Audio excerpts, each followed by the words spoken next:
Assalamu alaikum wa rahmatullahi wa barakatuh. Bismillah walhamdulillah. Wassalatu wassalamu ala rasulillahi sallallahu alayhi wasallam. Ochitibwa Allah tumwebaza. Achatuwadde obuwangazi.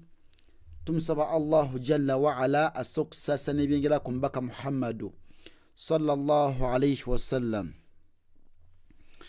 Naam. Tugenda maaso n'omusomo gwaffe gw'ekitiibwa ogwa idhharu. Guno omusomo gwa eno partners ya kutano secho. Tulaba introduction, tulaba zili part 5 bwe mbalabalamu insha Allah taala. Naam. Agamba nti ebyokulabirako mukolesa. Ebyokulabirako eri okolesa. Twagambye tolesa ki? Tolesa nuni eya sukuni oba tanwin. Tolesa di. Tolesa di.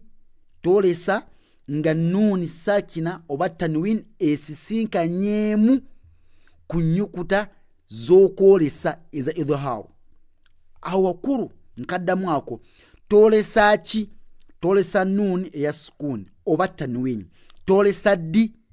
Tolesa singa nuni sakina oba tanwin ekimu ku byo kisisinkana emu ku nnyukuta omukaaga eza idhharu twazirabye. Ennyukuta esooka ye hamza. Ogiraba? Agambye nti haruful idhhari, ennyukuta ya idhharu, ennyukuta ey'okwolesa esooka hamza. Agambye nti amthilatu min kalimati, agenda soka kuwe ennyukuta eyo ngeri mu kigambo kimu. Min kalimati, mu kigambo kimu. Ntegereka.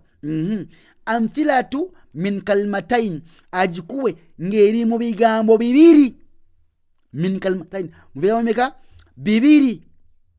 Ajima agikuwe amthilatu ma'a tanwin, agikuwe ngejja oluvanyuma lwa tanwini.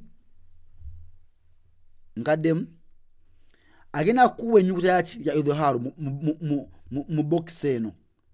Box ey'okubiri agikuwe ngeri mu kigambo kimu. Ntegereka. Min kalimati, mu kigambo kimu. Then eddako agikuwe min kalimatain, agikuwe nga akwade ebigambo bibiri. Okitegedde?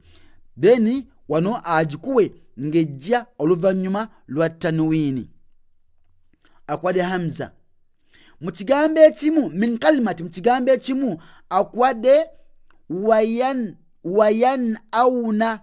Wayan yan. Kitegeeza nti eno nun sakina ogenda kugiraga. Nga bwe twagamba nti idhharu kitegeeza okulaga mu lwatu. To disclose, okubikula. Kati wano tugamba nti wayan auna. Wayan au wayan n'ogiraga nti wayan yan. Bwe munaagiwulira mpu osomye nuni eya sukuni. Wayan so si wayani. Naye yan auna. Wayan auna mu kigambo kimu. Min kalimatain, mu bigambo bibiri akwade nuni eya sukuni mu kigambo ekisooka kiri man. Ekigambo ekisooka kiri ki? Man. Ekigambo ekyokubiri kiri amana. Okitegedde? Kati tugenda kwolesa nuni eno tugirage nti weeri, kubanga mu maaso gaayo waliyo hamza. Tugambe nti man amana. Man amana. Singa wano tewabaddewo hamza wano, tetwandiyoseza nuni eno. Twandigisomye mu nsoma ya njawulo gye tujja okulaba mu maaso eyo insha Allahu taala. Okitegedde? Agambye nti man amana ekyokubiri. Min ilahin. Min bigambo bibiri. Min n'ogiraga nti weeri min ilahin, kubanga mu maaso waliyo hamza. Kubanga hamza ya harufu min hurufi al-idhhari. Ntegereka. hamza nyukuta emu kuzachi kunyukuta izachi izokolesa katuga nti min ilahin min ahli min nojeka nti nuni weri min ahli then wa in aradtum wa in nojiraga nti weri sorry mbaye mubaite mulaba kanyongezeko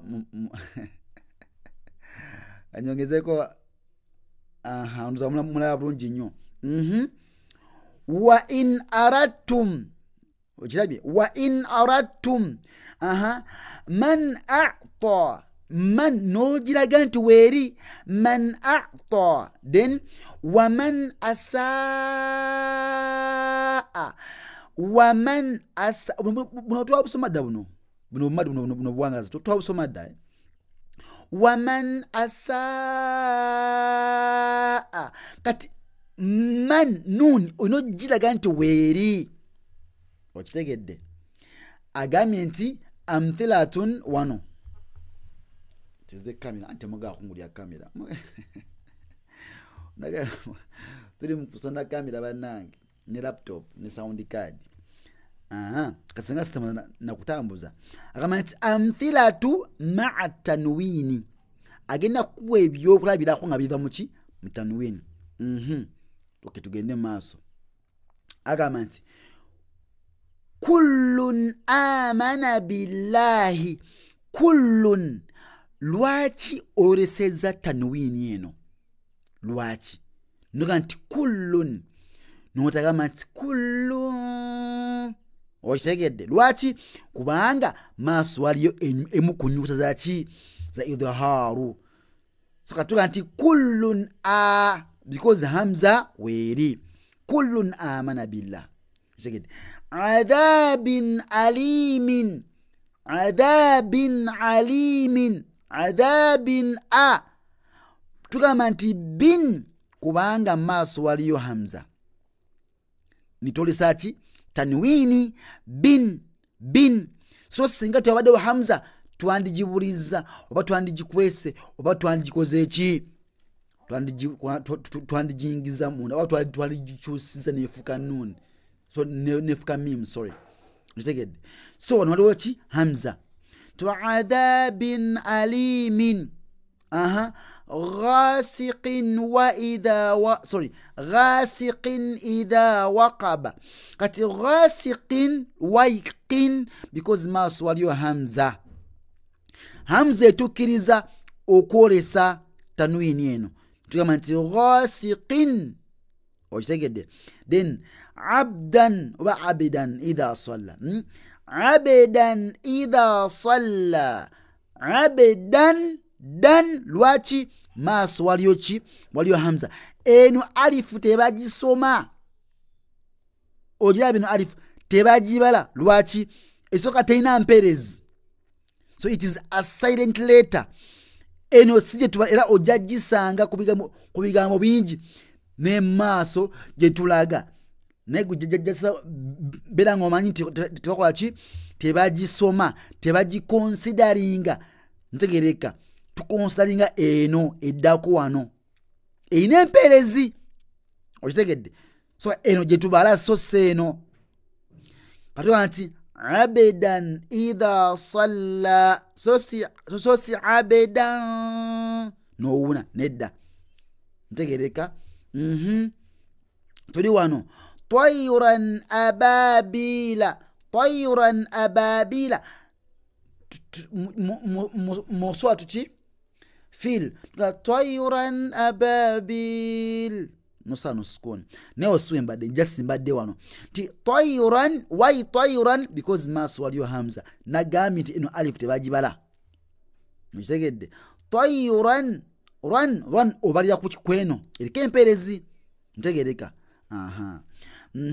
wajannatin alfafa wajannatin olaba tin why tin because maso waliyo ki hamza bane tutegerekesa bulungi nnyo omuteko gutegerekesa ogwa hamza tugenda kufuna enyukuta insha Allah endala ate mu video yaffe gino kola ki okudda ku. Barakallahu fikum, jazakumullahu khairan fi dunya wal akhirah. Assalamu alaikum wa rahmatullahi wa barakatuh.